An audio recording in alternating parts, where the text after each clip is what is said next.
Hello friends, அஸ்ஸலாமு அலைக்கும். Welcome to Salhas kitchen. இன்றைக்கி நம்ம ரொம்பவே சூப்பரான உருளைக்கிழங்கை வச்சு 2 முட்டையை வச்சு பிரேக்ஃபாஸ்ட் ரெசிபியை தான் செய்ய போகிறோம்.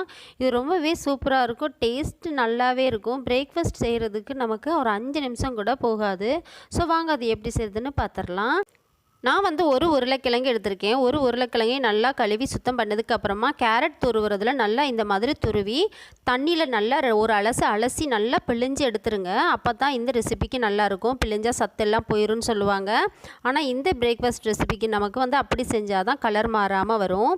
2 முட்டை எடுத்திருக்கேன். 2 முட்டையை வந்து நம்ம மஞ்சள் கருவை மட்டும் தனியாக எடுத்து வச்சிடலாம். வெள்ளைக்கருவை மட்டும்தான் நம்ம இதில் ஆட் பண்ண போகிறோம். மஞ்சள் கருவை வந்து நம்ம தனியாக எடுத்து வச்சு போடும்போது டேஸ்ட் நல்லாயிருக்கும். ஸோ கொஞ்சம் டிஃப்ரெண்ட்டாக லுக்காக இருக்கும். ஸோ அதனால தான் நான் அப்படி எடுத்திருக்கேன்.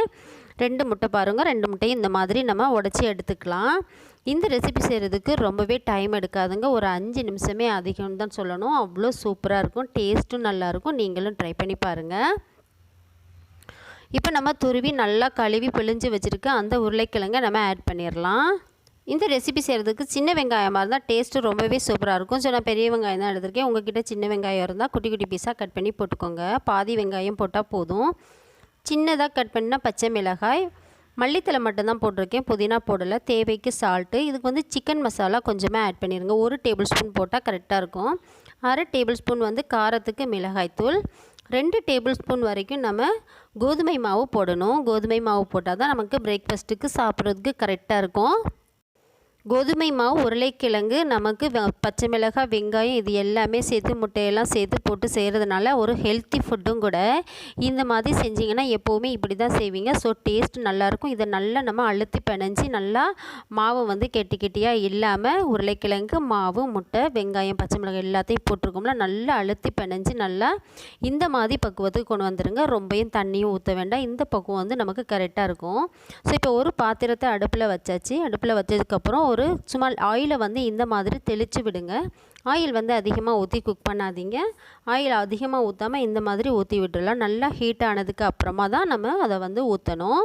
பாருங்கள், இந்த மாதிரி அடை நம்ம தட்டுவோம்ல, அது மாதிரி தட்டி எடுத்துக்கலாம். சில பேர் வந்து முட்டையை வந்து நாங்கள் ஆஃப் ஆயிலாக சாப்பிடுவாங்க. அப்படி சாப்பிட்றவங்க இது 2 பக்கமும் குக் ஆனதுக்கப்புறம் மேலாப்பில் நீங்கள் ஊற்றி விட்டு கூட அப்படியே மூடி வச்சு எடுத்துடலாம். இதை வந்து நடுவில் ஒரு ஹோல்ஸ் போட்டுக்கலாம். இப்போ இதில் முட்டையை வந்து ஊற்றிக்கலாம். ஆஃப் ஆயில் சாப்பிட்றவங்க இதை அப்படியே நல்லா மூடி வச்சிட்டிங்க அப்படின்னா 2 சைடுமே நமக்கு குக் ஆயிரும். கொஞ்சமாக வந்து நம்ம மஞ்சள் கருக்கு ஒரு பிஞ்சளவு சால்ட் ஆட் பண்ணிடலாம். நான் வந்து ஆஃப் ஆயில் சாப்பிட மாட்டேன். ஸோ அதனால நான் 2 சைடும் குக் பண்ண போகிறேன். இதை எடுத்து மறுபடியும் நம்ம திருப்பி போட்டு நல்லா அமைக்கி விட்டோம்னு சொன்னால் சூப்பரான பிரேக்ஃபாஸ்ட் வந்து நமக்கு ரெடி ஆயிரும். கோதுமை மாவு இது எல்லாமே போட்டிருக்கிறதுனால நமக்கு சட்னி எதுவுமே இதுக்கு தேவைப்படாதுங்க. டேஸ்ட்டு சூப்பராக இருக்கும். சும்மா நமக்கு ஆம்லேட் சாப்பிட்ற மாதிரியே இருக்கும். நமக்கு பசிக்கிற நேரத்தில் சும்மா பிரேக்ஃபாஸ்ட்டு, டின்னருக்கு இதை கூட நம்ம யூஸ் பண்ணிக்கலாம். இந்த மாதிரி செஞ்சு சாப்பிட்டுக்கலாம். உங்கள் வீட்டில் உள்ளவங்களுக்கு இது மாதிரி ட்ரை பண்ணி பாருங்கள். இது மாதிரி செஞ்சு கொடுங்க.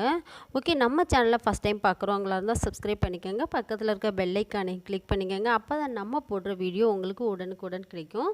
ஃபேஸ்புக்லேயும் நாங்கள் வீடியோ போட்டு வரோம். ஸோ அதையும் ஃபாலோ பண்ணுங்கள். யூடியூப்லேயும் ஃபாலோ பண்ணுங்கள். Thank you friends. தேங்க்யூ ஃபார் வாட்சிங். பாய். இது மாதிரியான சூப்பர் வீடியோஸ் பார்க்கணுன்னா நம்ம சேனலை ஃபாலோ